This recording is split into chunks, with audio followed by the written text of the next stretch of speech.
Okay, welcome back to video 2.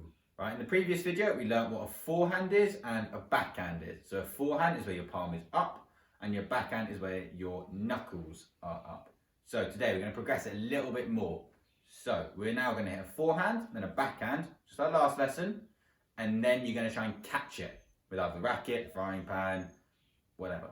Alright, so you're going to go forehand, backhand, catch. And again, forehand, backhand, catch. Same thing if you're using the frying pan. You'll go forehand, turn your arm, turn, and then try and catch it in the pan. Forehand, backhand, woo, catch. No, missed it. Now, same thing if you're using your hand. A little bit harder. Forehand, backhand, and then just try and catch it in the same hand. Backhand, catch. Okay, now, pause the video. Give this a go for as long as you want. When you're happy to move on, press play again. Okay, brilliant. Now for this next exercise, we're going to need a little bit more space because you're going to be doing the same idea but with movement. Right, so we're going to go back to that forehand, just the forehand for now. That's when your palm's facing upwards. When you do it, you're going to move. So you're going to take 1 or 2 steps forwards, 1 or 2 steps back. So should look like this. So 1 or 2 steps forward, 1 or 2 steps back. Again, trying to keep nice control of whatever you're hitting. Alright, again, if you feel really good at this is going well, then you can move on to a backhand. Again, in your own time, no rush. Right, 2 steps back, 2 steps forward. Again, then if you feel really good, you could then even go to a forehand and then a backhand.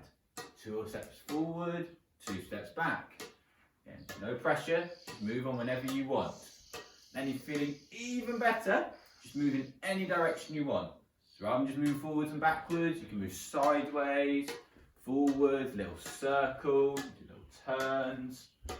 Just try and move any way you can and still try and keep control of what you're using. Okay, so that's a little bit harder. Take your time, go for as long as you want. Then when you want to move on, pause the video. When you pause the video, play the video, and we'll go on to the next activity. Well done. Now, for this next one, you're going to be doing the tap-ups again, but around an obstacle course. Right? Hopefully, you can see all my obstacles. So, you might need to pause the video now, where you go and get 3 to 4 objects. Put them anywhere you want, because you're going to walk around or through. So, for example, I have a dog, which is going to be my moving obstacle.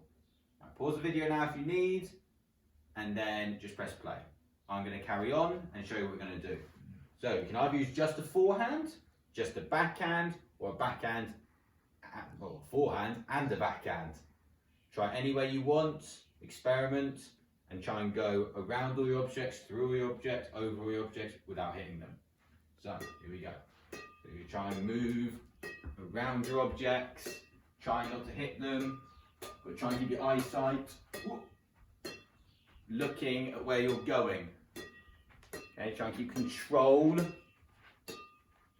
not to go too high with your shuttle or your tennis ball, socks or ping pong ball.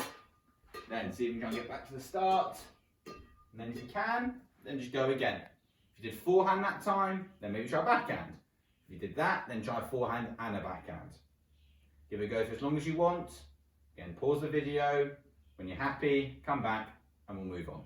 This is your final challenge for today. We're going to actually ramp it up a little bit and actually give you a little bit more of a tricky one. Again, if you want to, give it a go. If you don't feel confident, that's fine. Just go back to your other ones. So what you're going to do now is you're actually going to try and hit one with the face of the racket or the frying pan or your hand or the other racket. And then you're going to try and hit the edge.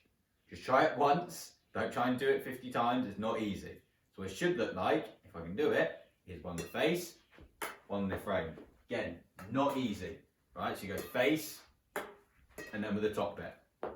Okay, it'll be the same thing with what you're using. You're trying to use the top of the racket. Again, with the frying pan, it's the same idea. You'll hit with the face and then the edge. And that could go anywhere, so make sure there's nothing variable with you. So face, edge, and then try and catch it. So pause the video. Give it a go. Again, if you don't feel confident, that's fine. Just have a rest and we'll go on to the next activities when you're ready.